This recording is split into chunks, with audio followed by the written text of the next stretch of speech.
प्रिय भक्तों, जय श्री राम। आज हम भक्त माल कल्याण से एक सच्ची कथा या डाकू भगत की कथा सुनाएंगे। भक्तों, कुछ समय पहले की बात है। एक धनी गृहस्थ के घर भागवत कथा का बड़ा सुंदर आयोजन किया। बैसाख का महीना था, शुक्ल पक्ष की रात्रि का समय था। जो कथावाचक पंडित जी थे वो विद्वान तो थे ही, साथ में बहुत अच्छे गायक भी थे। वे बीच बीच में भगवत संबंधी भावपूर्ण पदों का मधुर कंठ से गान भी किया करते। पहले उन्होंने श्रीमद् भागवत के आधार पर संक्षेप में भगवान के जन्म की कथा सुनाई। फिर नंदोत्सव का वर्णन करते करते एक मधुर पद गाया।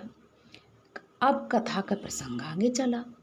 जो श्रोतागण थे वो भी बिल्कुल सारी अपनी घर की चिंताएं, शरीर की सुध बुध भूलकर भगवान की कथा में मस्त हो रहे थे। बहुतों के शरीर में रोमांच आया हो गया था और कितनों के आंखों में आंसू सर गए थे। सभी भगवान की कथा में तन्मय हो रहे थे। उसी समय सुयोग देखकर एक डाकू उसी धनी गृहस्थ के घर में घुस गया जहाँ पर कथा हो रही थी और चुपचाप धन रत्न ढूंढने लगा। अब देखिए, भगवान जब किसी के ऊपर कृपा करते हैं तो कैसे कृपा करते हैं, परंतु भगवान की ऐसी लीला कि उस डाकू को बहुत प्रयास करने पर भी कुछ भी नहीं मिला। वो बेचारा परेशान हो गया। यहाँ वहाँ जब देखता रहा, उसी समय जो कथा चल रही थी, कथा तो हो रही थी लेकिन उसका ध्यान तो बस लूटपाट की तरफ था। एक कथा की ओर चला गया उसका मन।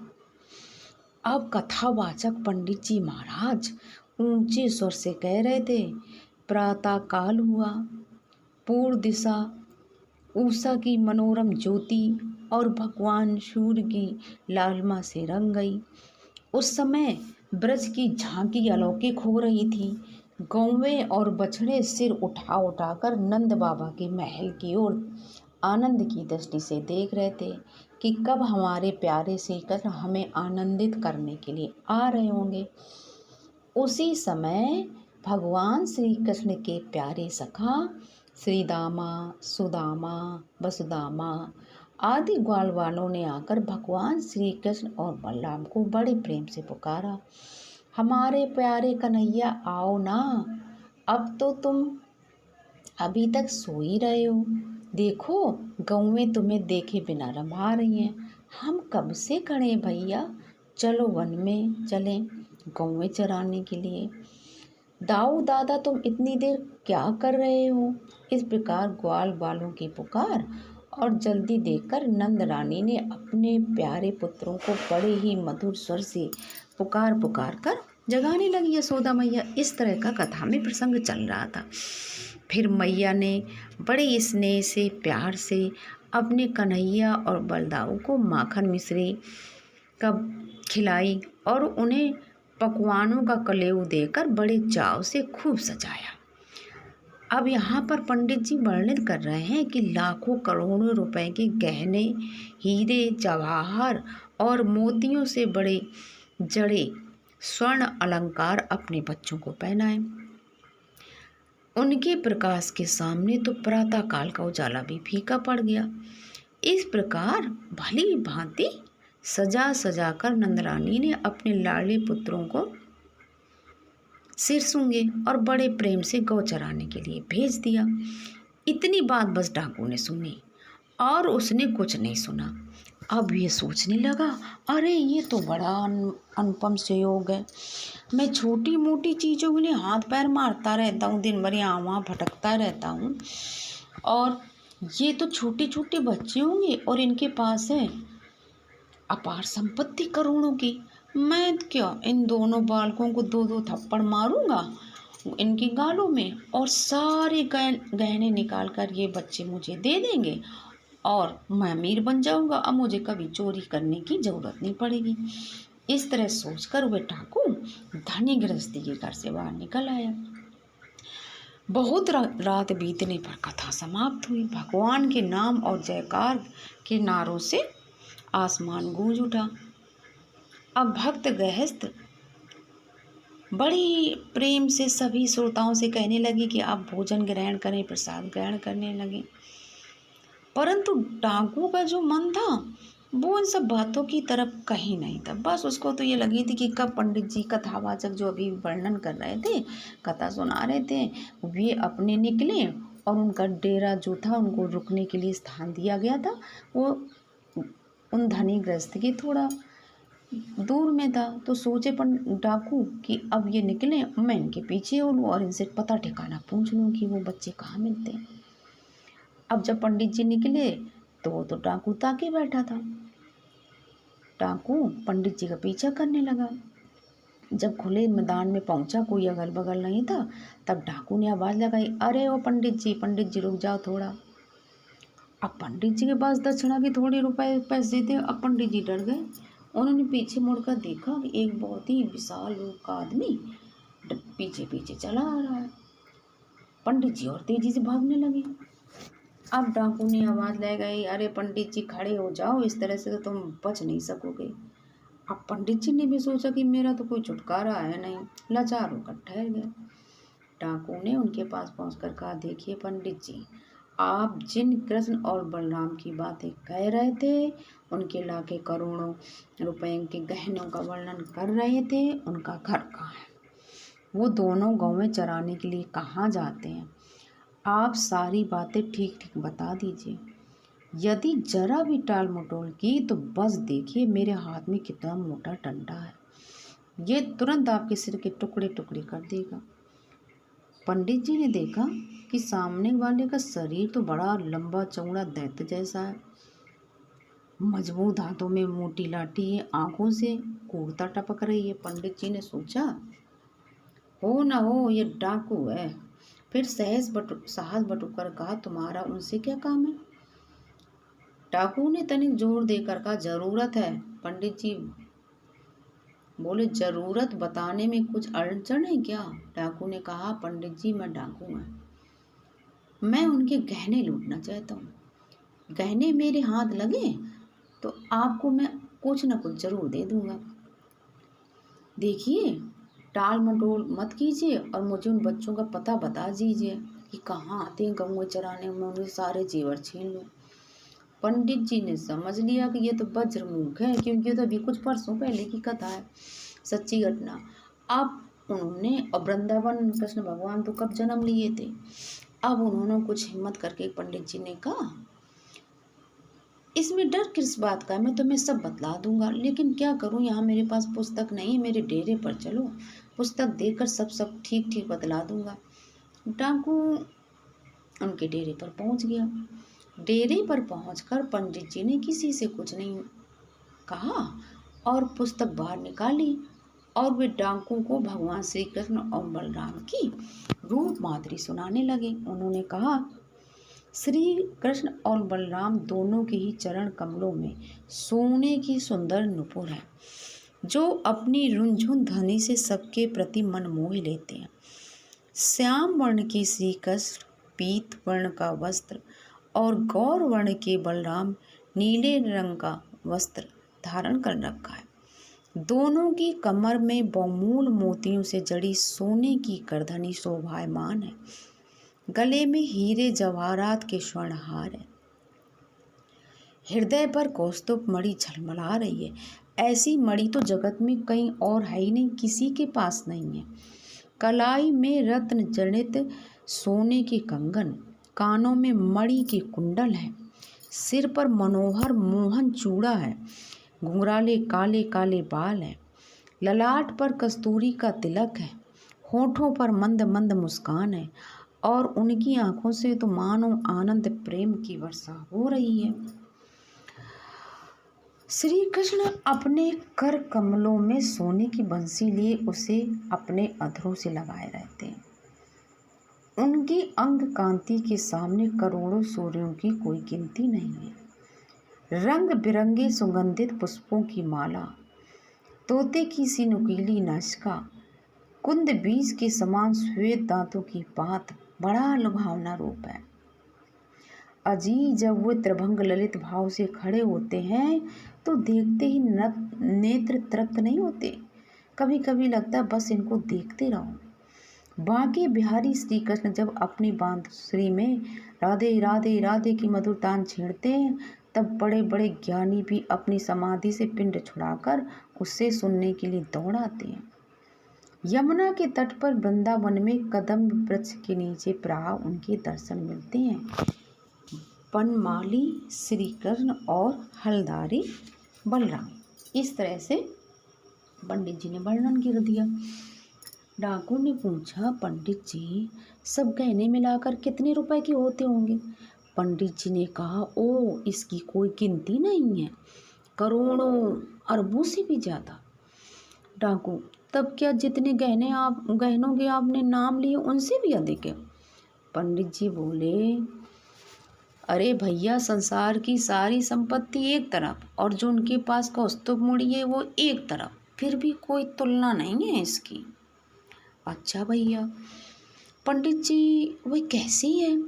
तो पंडित जी ने कहा, वह मणि जिस स्थान पर रहती है सूर्य के समान प्रकाश हो जाता है, वहाँ अंधेरा रह ही नहीं सकता, और वैसा रत्न इस पृथ्वी में कोई है ही नहीं दूसरा।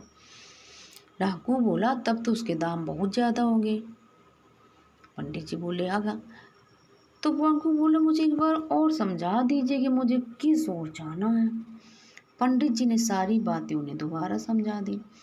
डाकू ने कहा, देखिए पंडित जी, मैं सीकरी आकर आपको कुछ दूंगा, यहाँ से कुछ दूर तो है नहीं ज़्यादा, मैं एक ही रात में पहुँच जाऊँगा। अच्छा हाँ, एक बात और बताइए, क्या वो प्रतिदिन गौएं चराने जाते हैं? पंडित जी बोले, हाँ और तो क्या। डाकू बोला, कब आते हैं? पंडित जी बोले, वो ठीक प्रातः काल आते हैं, उस समय थोड़ा थोड़ा अंधेरा भी रहता। डाकू, ठीक है, मैंने तब समझ लिया। हाँ तो अब मुझे किधर जाना चाहिए? पंडित जी बोले, बराबर उत्तर की ओर चले जाओ। डाकू प्रणाम करके चल पड़ा। अब पंडित जी मन ही मन हंसने लगे, देखियो कैसा वज्र मूर्ख मिला है। अब थोड़ी देर बाद पंडित जी को चिंता हो गई, ये मूर्ख 2-4 दिन तो ढूंढेगा, फिर आकर मेरे पास मुझे मारेगा पीटेगा। फिर पंडित जी से ने सोचा कि ये बड़ा विश्वासी है, ये आएगा तो मैं दूसरा रास्ता बता दूंगा, 2-4 दिन तक भटकेगा तब मेरी कथा पूर्ण हो जाएगी और मैं अपने घर चला जाऊंगा। इस तरह से पंडित जी अब कुछ निश्चिंत हो गए। डाकू अपने घर गया, उसको भूख प्यास नींद सब उड़ गई। वो दिन रात गहनों के बारे में सोचता रहता। पंडित जी ने जैसे कृष्ण भगवान और बलराम जी की मूर्ति का वर्णन किया था, वैसे दिन रात उसके मन में भगवान कृष्ण और बलराम जी की सतत स्मरण होने लगा। उसके हृदय में भगवान की झांकी प्रकट होने लगी। अब डाकू के मन में एक ही धुन थी। अंधेरा हुआ, डाकू ने लाठी उठाकर कंधे पर रखी और वो उत्तर दिशा की ओर चल पड़ा। वह उत्तर दिशा भी उसकी अपनी दिशा थी, उत्तर की। अगर दूसरों से पूछा जाए तो वो ये कहेंगे कि ये तो भैया दक्षिण का रास्ता है। उसे इस बात का कुछ पता ही नहीं है, उसके पैर धरती पर पड़ रहे हैं या कांटों पर। चलते चलते एक स्थान पर डाकू की आँख खुल गई। उसने देखा एक बड़ा सुंदर हरा भरा वन है, एक नदी भी कल कल करती बहती जा रही है। उसने सोचा निश्चय कि यही वृंदावन है, परंतु वह कदम्ब का पेड़ कहाँ है? डाकू बड़ी सावधानी के साथ एक एक वृक्ष के पास जाकर कदम्ब को पहचानने की चेष्टा करने लगा। अंत में वहां उसे एक कदम्ब का वृक्ष मिल ही गया। अब उसके आनंद की सीमा न रही। उसने संतोष की सांस ली और आसपास आंखें दौड़ाई। देखा एक छोटा सा पर्वत है, घना जंगल है और गौओं के चरने का मैदान भी अब उसे दिख गया। हरी हरी धूप रात के स्वाभाविक अंधेरे में घुल मिल गई थी। फिर भी उसके मन के सामने गौओं के चरने और चराने वाले की एक छटा छिटक ही गई। अब डाकू सोचने लगा, मन में चाह रहा है सवेरा कब होगा, कब अपना काम बने, कब वो बच्चे आए, कब उनसे मैं जेवर लूटूं। इसी तरह से चिंता में उत्तेजना आग्रह और आकांक्षा बढ़ती गई। वो सारी रात बीत गई। वह कदम पर चढ़ गया और देखने लगा कि किसी और उजाला तो नहीं है। कहीं से बंसी की आवाज़ तो नहीं आ रही। इतनी उसने अपने मन को समझाया, अभी सवेरा होने में थोड़ा देर है, मैं ज्यों ही बंसी की धुन सुनूंगा त्यों ही टूट पड़ूंगा उन बच्चों के ऊपर। और डाकू सवेरा होने की बाट जोहने लगा। देखते ही देखते किसी ने प्राची दिशा का मुख रोली के रंग से रंग दिया। डाकू के हृदय में बड़ी व्याकुलता आकुलता बढ़ गई। वह पेड़ से कूदकर जमीन पर आया, परंतु बंसी की आवाज सुनाई न पड़ने पर फिर उछलकर कदम भी के पेड़ पर चढ़ गया। उसका हृदय मानो क्षण क्षण फटता जा रहा था। हृदय में बहुत व्याकुलता आ गई थी कि अब उसको लगता था कि मेरे प्राण ही निकल आ जाएंगे। वो कब वो मूर्ति दिखाई देगी, कब मैं छोटे छोटे बच्चों को देखूंगा। इस तरह से भगवान से उसकी लगन लग गई। अब उसका जब इस तरह का व्याकुल हुआ, तब उसको लगा कि बहुत दूर बंसी की सुरीली स्वर लहरी लहरा रही है। वे वृक्ष से कूद पड़ा और हाँ ठीक है, बांसुरी की तो आवाज़ है। अच्छा, वे स्वर तो और मेरे पास आता जा रहा है। डाकू आनंद के आवेश में अपनी सुध बुध खो बैठा और मूर्छित होकर धरती पर गिर पड़ा। जब उसको होश आया, देखा तो पास ही जंगल में एक दिव्य शीतल प्रकाश चारों ओर फैल रहा है। उस मनोहर प्रकाश में दो भुवन मोहन बालक अपने अंग की अलौकिक छटा बिखेर रहे हैं। गौएं और ग्वालबाल उनके कुछ आगे आगे दूर निकल गए हैं। डाकू ने उन्हें देखा, अभी पुकार भी नहीं पाया था कि मन मुक्त हो गया और अपने मन में सोचने लगा, अरे कैसे सुंदर चेहरे हैं, इनकी आंखों से तो अमृत ही बरस रहा है और इनके अंग बहुमूल आभूषणों से भरे पड़े हैं।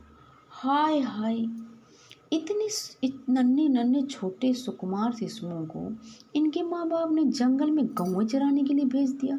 कैसे माँ बाप है। ओह, मेरा तो जी भर आता है।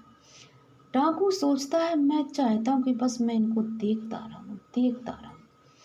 इनके गहने उतारने की बात क्या है। डाकू जो भी थोड़ी देर पहले ये सोच रहा था गहने लूट लूंगा, अब उसके मन में विचार आ रहा है कृष्ण और बलराम को देखकर, अरे इनके गहने उतारूं क्या, इनको तो और भी मैं सजाना चाहता हूँ, मैं इनके गहने नहीं छूऊंगा। फिर अपने मन में सोचता, नहीं, गहने तो मैं लेने आया हूँ, गहने तो मैं लेके रहूँगा, परंतु इन्हें मारूंगा नहीं। बाबा रे बाबा, मुझसे ये काम नहीं होगा। ये मोह छोए कैसा, मैं डाकू के अंदर कहीं दया होती है। बस मैं अभी इनके गहने छीन लेता हूँ। इस तरह से अपने मन में ये सब बातें उसकी दौड़ रही थी। भगवान श्री कृष्ण और बलराम के पास पहुंचकर उनका स्वरूप देखती ही उसकी चेतना फिर से एक बार लुप्त हो गई। पैर लड़खड़ा गए और वो फिर उनको एक टकटकी लगा कर देखता रहा। आंखों में उसके आंसू आने लगे। फिर ना मालूम क्या उसने सोचा और लाठी लेकर उनके सामने गया और खड़ा हो गया। बोले, निकालो सारे गहने, मुझे निकाल के दे दो। अब श्री कृष्ण भगवान थे, उन्होंने कहा छोटे से बच्चे के रूप में, हम तुम्हें अपने गहने क्यों दें। डाकू बोला, नहीं दोगे तो मेरी लाठी की ओर देखो। श्री कृष्ण भगवान ने कहा, लाठी से क्या होगा। डाकू बोला, अच्छा क्या होगा, गहना न देने पर तुम्हारे सिर तोड़ डालूंगा, और क्या होगा। श्री कृष्ण बोले, नहीं, हम लोग गहने नहीं देंगे। डाकू बोला, अभी मैं कान पकड़ के ऐठूंगा और सारे गहने छीन कर तुम्हें नदी में फेंक दूंगा। श्री कृष्ण जोर से चिल्लाए, बाप रे बाप, ओ बाबा ओ बाबा। श्री डाकू ने झपट कर अपने हाथ से श्री कृष्ण भगवान का मुंह बंद कर दिया। अब जैसे ही भगवान को छुआ, डाकू ने तो भगवान का स्पर्श करते उसके सारे शरीर में बिजली जैसी दौड़ गई। वे अचेत होकर धड़ाम से धरती पर गिर पड़ा। कुछ क्षणों के बाद जब चेत हुआ, तब वो श्री कृष्ण से बोला, अरे तुम दोनों कौन हो। मैं जो तुम दोनों को देखता जाता हूँ तो मुझे मधुर सुंदर दिख रही हो। क्या बात है भैया, मेरी आंखों की तो पलकें भी पड़ना बंद हो गई। हाय हाय, डाकू बोला, मुझे रोना क्यों आ रहा है, मेरे शरीर के सारे रोए क्यों खड़े हो गया। अब डाकू बोला, मैं जान गया, तुम दोनों देवता हो, मनुष्य नहीं हो। श्री कृष्ण भगवान मुस्कुराकर बोले, भैया नहीं, हम मनुष्य हैं, हम ग्वाल बाल हैं, हम ब्रज के राजा नंद बाबा के लड़के हैं। डाकू कहता, आहा कैसी मुस्कान है, जाओ जाओ तुम लोग गौएं चराओ, मैं अब गहने नहीं चाहता। ये होता है प्रभु के दर्शन से सारी कामनाएं मिट जाती हैं। जो डाकू अभी तक कल्पना कर रहा था मैं गहने छीन लूँगा, अब भगवान के दर्शन करते बोला, मेरा गहने लेने का मन नहीं करता, मेरी आशा दुराशा, मेरी आय चाय सब मिट गई। हाँ मैं चाहता हूँ तुम दोनों के छोटे छोटे प्यारे प्यारे हाथों से, अपने हाथों से मैं और गहने पहनाऊँ। जाओ जाओ, एक बार तुम अपने छोटे छोटे लाल लाल चरण मेरे सिर पर रख दो। हाँ हाँ, ज़रा हाथ इधर तो करो, मैं एक बार तुम्हारी छोटी हथेलियों का चुंबन करके अपने प्राणों को तृप्त कर लूँ। ओह तुम्हारा स्पर्श कितना शीतल, कितना मधुर है, धन्य धन्य तुम्हारे मधुर स्पर्श से हृदय की मेरी ज्वाला शांत हो रही है, मेरी सारी आशा अभिलाषाएं मिट गई हैं। बच्चों तुम जाओ, मेरी भूख प्यास मिट गई है, जबकि मैंने तो 2-4 दिन से भोजन नहीं किया, मुझे भूख प्यास नहीं लग रही। अब मेरी कहीं जाने की इच्छा नहीं होती, मैं यहीं रहूँगा। तुम दोनों रोज़ इसी रास्ते से आया करो, मुझे दर्शन दिया करो। भैया देखो भूलना नहीं, किसी दिन नहीं आओगे, दर्शन नहीं दोगे तो छटपटा कर मेरे प्राण निकल जाएंगे। श्री कृष्ण बोले, भैया अब तुम ये बताओ, तुम हमको मारोगे तो नहीं? डाकू बोला, 100 बार प्रतिज्ञा, मैं तुमको क्यों मारूंगा, तुम्हें तो देखते ही मेरा मन हाथ से निकल गया। अच्छा तुम लोग जाओ। श्री कृष्ण बोले, यदि हम लोग तुम्हें गहना देंगे तो लोगे? डाकू बोला, गहने से क्या होगा, अब मेरी तो सारी इच्छाएं समाप्त हो गई, मुझे कुछ भी नहीं लेना। श्री कृष्ण बोले, नहीं हम देंगे और तुम्हें लेना पड़ेगा। डाकू बोले, भैया हम ले तो लें, तुम्हारे माँ बाप तुम पर नाराज नहीं होंगे, मारेंगे नहीं, तुमको डांटेंगे नहीं? श्री कृष्ण बोले, नहीं नहीं भैया, हम तो राजकुमार हैं, हमारे पास बहुत सारे ऐसे गहने हैं, तुम ले लो। डाकू बोला, मैं क्या करूँगा, परंतु तुम्हारी बात टाली नहीं जाती। अच्छा लाओ। तो भगवान श्री कृष्ण अपने शरीर पर से गहने उतार कर देने लगे। देखो भाई, डाकू ने कहा, यदि तुम देना हो तो मेरा ये दुपट्टा ले लो और इसमें तुम रख के बांध दो। लाला, यदि तुम मेरी इच्छा और मन के दे रहे तो मुझे, बिना इच्छा के दे रहे हो तो मुझे गहने नहीं चाहिए, अपने मन से दे रहे तो दे दो, लेकिन एक बार अपने मनोहर मुखड़े को जरूर मुझे दिखा दिया करो, इन चरणों से मेरे सिर में स्पर्श कर दो। तो श्री कृष्ण बोले, भैया बेमन की बात कैसी, हम गहने तुम्हें अपने मन से दे रहे हैं और भी देंगे। श्री कृष्ण ने उसके दुपट्टे में सब गहने बांध दिए। डाकू ने गहने की पोटली हाथ में लेकर कहा, क्यों भाई, मैं फिर आऊँगा तो तुम मुझे गहने दोगे ना? फिर बोला, तुम गहने नहीं देना, लेकिन मुझे दर्शन जरूर देना। श्री कृष्ण ने कहा, अवश्य देंगे, तुम्हें दर्शन हम अवश्य देंगे। डाकू गहने लेकर अपने घर के लिए रवाना हो गया। अब डाकू आनंद के सागर में डूबता उपराता अपने घर पहुंचा। नहीं घर नहीं, पंडित जी के पास पहुंचा सीधे, और पंडित जी को दुपट्टा खोल कर दिखाया। पंडित जी देखो मैं कितने सारे गहने ले आया हूँ। और जब पंडित जी ने सब गहने देखे, जैसे बांसुरी है, हाथ के छोटे छोटे कंगन है, सोने की पायल, नुपुर, पंडित जी को तो विश्वास ही नहीं हुआ। उन्होंने कहा, भैया ये कैसे लिए तुमने गहने? सिरकत, मोहन, चूड़ामणि। पंडित जी की तो बुद्धि कुछ काम नहीं कर रही थी। वे सोच रहे थे कि जो योगी मुनि दिन रात तपस्या करते हैं, दिन रात जगते हैं, सोते नहीं हैं, भगवान का नाम जप करते हैं, उनको तो भगवान दर्शन नहीं देते हैं, जबकि वो खाना पीना छोड़ के सब भयंकर तपस्या करते हैं। और इस डाकू को भगवान ने दर्शन दिए, और वो भी बांसुरी। तुम देखा, वो तो कृष्ण भगवान की बांसुरी जैसा वर्णन है। अब ये साधारण गहने नहीं, पंडित जी सोचे मन में, ये तो अलौकिक गहने हैं। देवताओं के गहने हैं। अब पंडित जी को समझ में आया कि भगवान शायद सच्चा और निश्चल हृदय देखते हैं।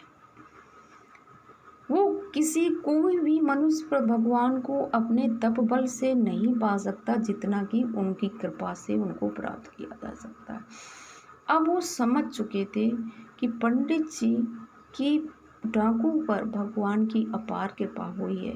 भले ही ये पेशे से डाकू, लेकिन हृदय इसका बहुत शुद्ध है। अब विश्वास है इसको, और मैं इतने वर्षों से कथा कह रहा हूँ, मुझे भगवान पर विश्वास नहीं है कि मुझे दर्शन दे सकते। अब पंडित जी ने डाकू से कहा, भैया तुम एक काम कर सकते हो, तुम मुझे भी भगवान के दर्शन करा दो। डाकू ने कहा, हाँ क्यों नहीं भाई, चलो कल मेरे साथ सुबह। पंडित जी उत्सुकता पूर्वक उसके साथ चल दिए। सही है, क्या बात है। दूसरे दिन नियत स्थान पर पहुंचे। पंडित जी ने देखा एक सुंदर सा वन है, छोटी सी नदी बह रही है, बड़ा सा मैदान है और कदम का ब्रज भी है, लेकिन ये ब्रज नहीं है, यमुना नदी नहीं है, पर कुछ है वैसा ही। रात बीत गई। सवेरा होने के पहले डाकू ने पंडित जी से कहा, आप नए आदमी हैं, आप किसी बड़े पेड़ के पीछे छिप जाइए, क्योंकि बच्चे वो छोटे छोटे हैं, ऐसा ना हो कि आपको देखकर वो आए ना। अब प्रातः काल होने में विलम्ब नहीं है, अभी आने वाले हैं। डाकू पंडित जी से बात कर रहे थे कि मुरली की मधुर ध्वनि उसके कानों में पड़ी। वो बोल उठा, सुनिए सुनिए पंडित जी, बांसुरी बज रही है, कितनी मधुर कितनी मोहक, सुन रहे हैं ना। पंडित जी बोले, कहाँ जी, मैं तो कुछ नहीं सुन रहा हूँ, क्या तुम पागल हो गए हो। डाकू बोला, पंडित जी पागल नहीं, जरा ध्यान से सुनिए, बांसुरी की आवाज़ आ रही, अब आप देखेंगे उससे सामने वो आएगा भी। मैं पेड़ पर चढ़ कर देखता हूँ कि कितनी दूर पर है। डाकू ने पेड़ पर चढ़कर देखा और कहा, पंडित जी आप बहुत दूर नहीं है। उतरकर उसने देखा कि थोड़ी देर पर वैसा ही विलक्षण प्रकाश फैल रहा है। आनंद के मारे वो चिल्ला उठा, पंडित जी वो है वो है वे है वे है। उसके शरीर की दिव्य ज्योति सारे वन को चमका रही। अब पंडित जी कहें, मुझे तो कुछ नहीं दिखाई देता। डाकू ने कहा, ऐसा कैसे हो सकता है पंडित जी, वो तो मेरे पास इतने निकट है, इतना प्रकाश है, आप देख नहीं पा रहे, मुझको सब कुछ दिख रहा है। पंडित जी बोले, हाँ भाई मुझे कुछ नहीं दिख रहा है, देखो यदि सचमुच है तो तुम उनसे कहो कि आज तुम जो देना चाहते हो सब इसी ब्राह्मण के हाथ पर दो। डाकू ने स्वीकार कर लिया, क्योंकि वो डाकू तो झूठा साबित हो रहा था पंडित जी के सामने। अब तक भगवान श्री कृष्ण और बलराम जी डाकू के पास आकर खड़े हो गए। डाकू ने कहा, आओ आओ, मैं आ गया हूँ, तुम्हारा रास्ता देख रहा था। श्री कृष्ण भगवान बोले, तुम गहने लोगे। डाकू ने कहा, नहीं भाई मैं गहने नहीं लूँगा, जो तुमने दिए थे वे भी मैं तुम्हें लौटाने के लिए लाया हूँ, तुम अपना सब ले लो। लेकिन भैया एक बात बताओ, पंडित जी मेरी बात पर विश्वास नहीं कर रहे हैं, और मैं इन्हें विश्वास कराने के लिए इन्हें साथ में लाया हूँ। मैं तुम्हारी बंसी ध्वनि सुनता हूँ, तुम्हारी अंग कांति देखता हूँ, वन में इतना प्रकाश देखता हूँ, लेकिन पंडित जी को क्यों नहीं दिखाई दे रहा, ना वे तुम्हें देख पा रहे हैं ना सुन पा रहे हैं। यदि तुम इनको नहीं दिखोगे तो मेरी बात को कैसे मानेंगे। श्री कृष्ण बोले, भैया ये पंडित जी अभी मेरे दर्शन के अधिकारी नहीं है, बूढ़े विद्वान अथवा पंडित तो हैं, तो क्या हुआ। डाकू बोला, नहीं भाई मैं बलिहारी जाऊँ तुम पर, उनके लिए जो कहो वही कर दूँ, परंतु एक बार इन्हें अपनी बाकी झांकी जरूर दिखा दो, नहीं पंडित जी कहेंगे तुम झूठ बोल रहे हो। श्री कृष्ण ने हंसकर कहा, अच्छी बात, तुम मुझे और पंडित जी को एक साथ ही स्पर्श करो, एक हाथ से तुम मुझे स्पर्श करो, छुओ, और एक हाथ से पंडित जी को। डाकू के ऐसा करते ही पंडित जी की दिव्य दृष्टि हो गई। उन्होंने मुरली मनोहर पीताम्बरधारी श्याम सुंदर के बाकी झांकी के दर्शन किए। फिर तो दोनों निहाल होकर भगवान के चरणों में गिर पड़े। बोलिए भक्त और उनके भगवान की जय। भक्तों, ये सच्ची कथा अभी कुछ वर्षों के पहले की कथा है। भगवान विश्वास और प्रेम से मिलते हैं। होली कृष्ण भगवान और उनके डाकू भगत की जय हो। जय श्री कृष्ण।